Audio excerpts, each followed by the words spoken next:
Now, when it comes about horror films, most people usually say their favorite horror film is such horror classics as The Exorcist, The Shining, or for some strange reason, recently I've been hearing a lot of The Conjuring, which I really don't know what to say about that. Anyway, when it comes about a film that it's an assault to your senses, that's fucking relentless, there's no horror film that can top the Texas Chainsaw Massacre.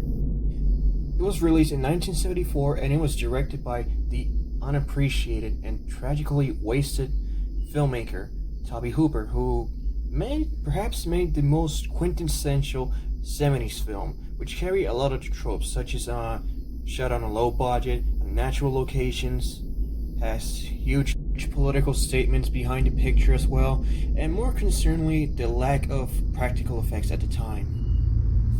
This film became infamous for also pulling the now infamous marketing stunt of stating that the film itself is based on a true story, which the Texas Chainsaw Massacre, it's not really based on a true story, but the character in Leatherface is. He's based on a real-life serial killer named Ed Gein, who is also known as the Butcher of Plainfield.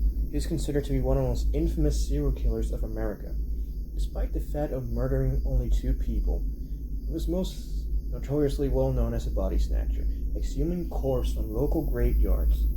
He made trophies out of whole human bones, masks out of human skin, belts made from female nipples, and a lot of other disturbing artifacts made of deceased human bodies. He was arrested on November 16, 1957 while being interrogated downtown. He confessed that between the years of 1947 and 1952 that he used to dig up bodies to cut up parts of the decaying organs in order to use it as house decorations. Practiced necrophilia and made masks out of them so he could wear them around his house. The authorities tried to tie him to several unsolved murders and disappearances, but led to inconclusive results. In 1968, even though he was charged with the murder of Bernice Warden, who Ed Gein considered that the reason why he killed her is because she looks so similar to his mother. He was declared insane. He was recommitted to the Grand Central Hospital, respiratory failure hospital and liver cancer on July 26 of 1984. Now, just like Ed Gein, Leatherface uses masks made of human skin from his previous victims, and Leatherface and his family also make disturbing artifacts made of human bones and pieces of skin and decaying organs of deceased bodies as well. The same thing that Ed Gein used to do in his own House of Horrors.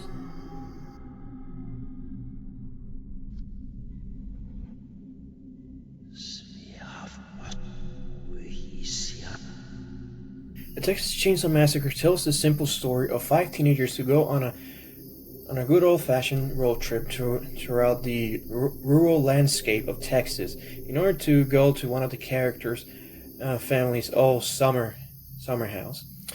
And on their way, their car, in traditional horror films, the car runs out of fuel and they're stuck nearby an abandoned house, or so it seems.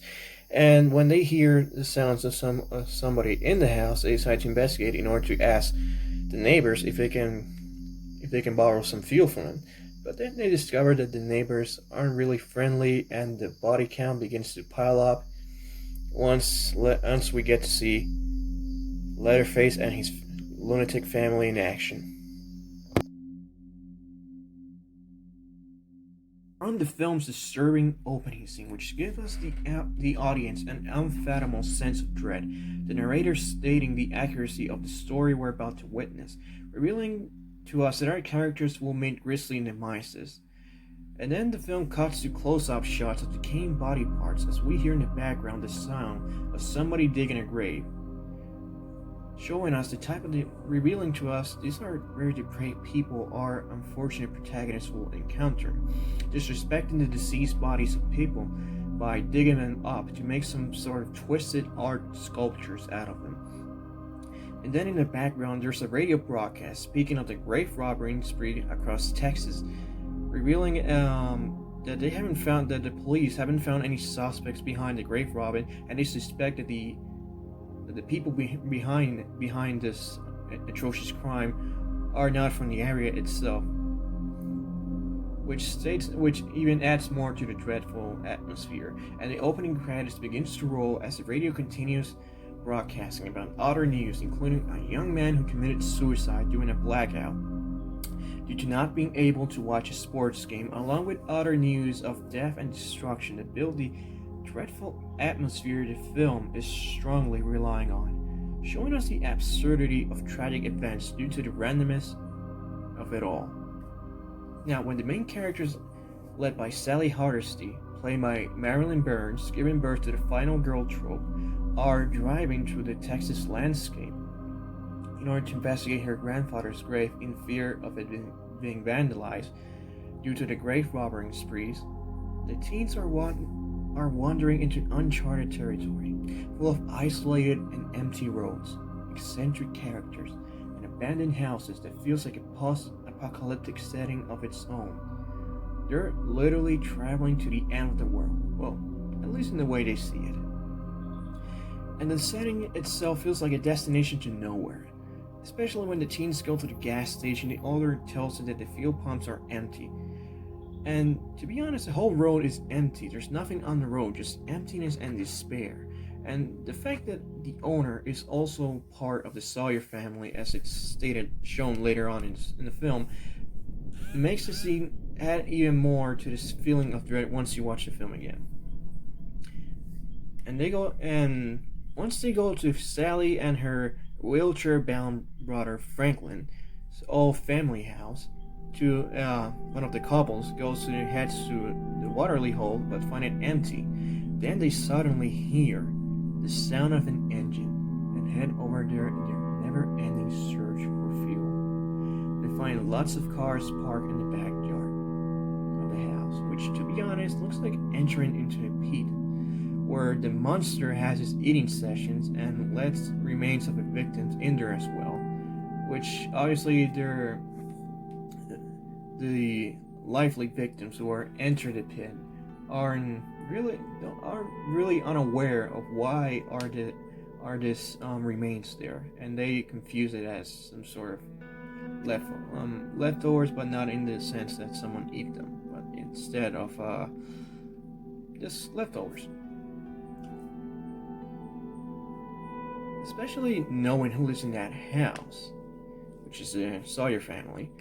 Now, what I like about the scene is the small character moments shown here, as Kirk pranks Pam, the other girl in the group besides Sally.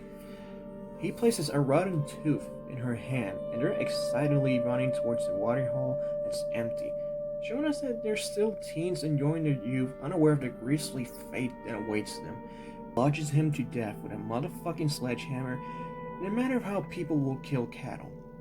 Leatherface is perhaps the scariest horror movie villain to me because of his imposing physique, his unnerving grunts and blabbering, and also how he's one of the most deeply compelling horror villains, because he in reality is a man-child easily manipulated to commit these atrocities.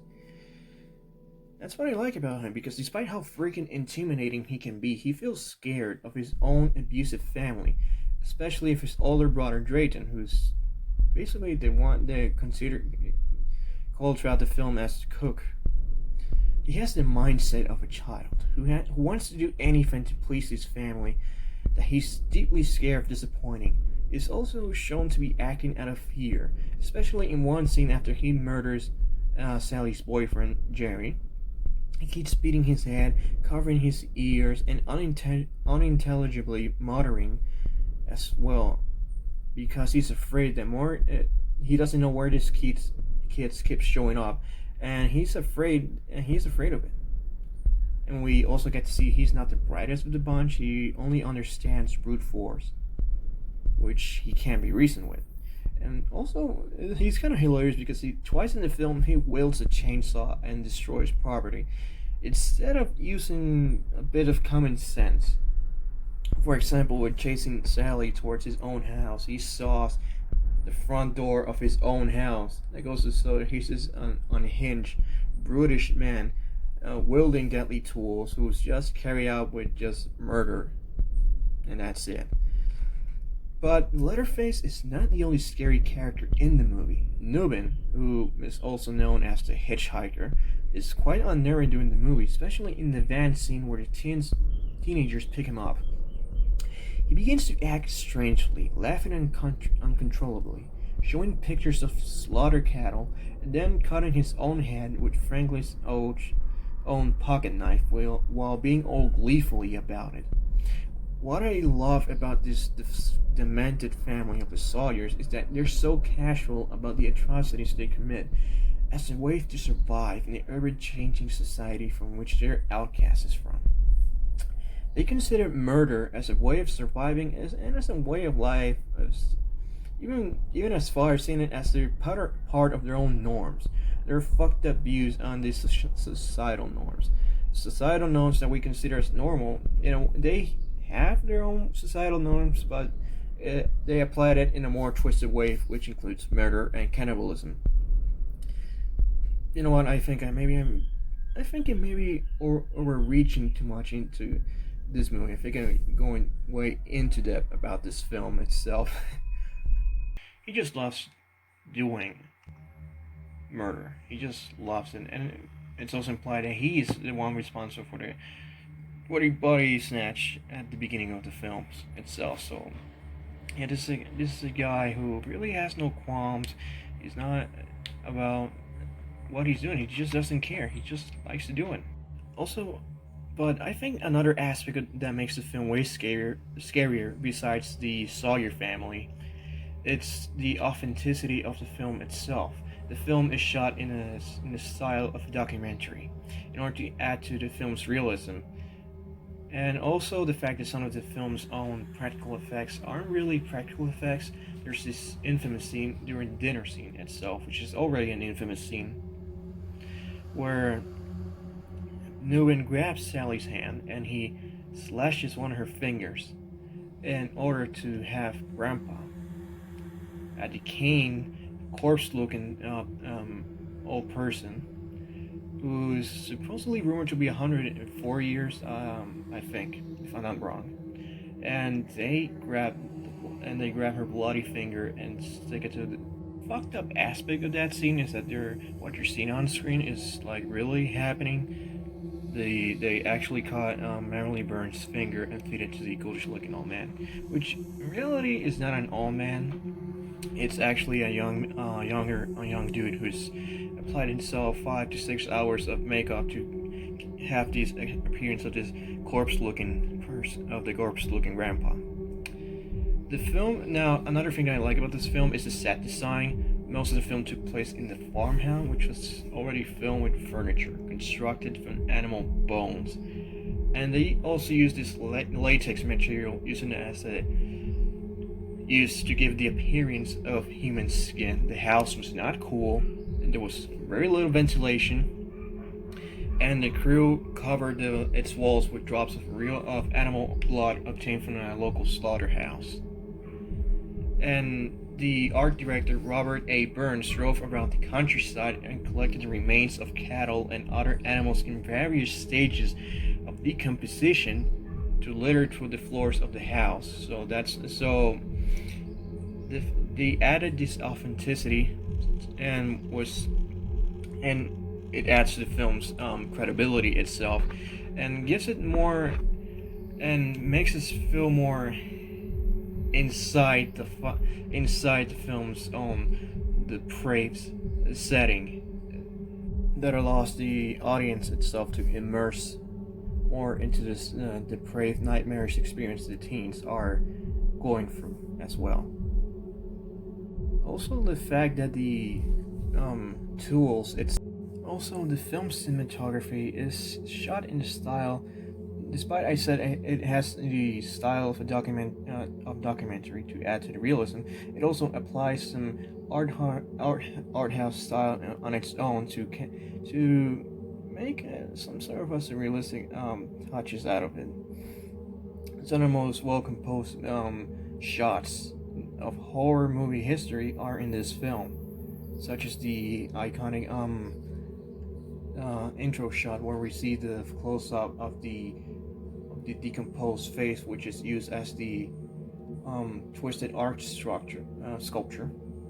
The camera pans back from to reveal the corpse, and there's little bits of fog appearing in across the corpse, and it's all done during daylight, and it's I don't know, it's so fucking well made. Just decided to come up with that shot in the moment. But I think perhaps the most beautiful shot in the whole film is the film's ending shot, where we see Leatherface doing his now iconic chainsaw dance as he riddles around with the chainsaw in frustration after he couldn't kill Sally. And what I like about it is that it's just so fucking random, and you just focus on Leatherface's just wheeling around, just jerking around with the chainsaw, making a weird ballet dance as the sunrise is stated there, implying that he may have failed to kill his will-be victim, but it's another day, and they got away with it. So their murderous, their hideous crimes will keep on going, and yeah, it was a very hell of a way to end the film. But also, the film's ending itself is fucking iconic. I mean, the fact that Sally manages to escape from the clutches of the Sawyer family and she runs away. There's no, the tables have been turned at this moment. The final girl actually fights back or anything. She's just running away from her life. She's not thinking straight. She just wants to run the hell away from all these demented people.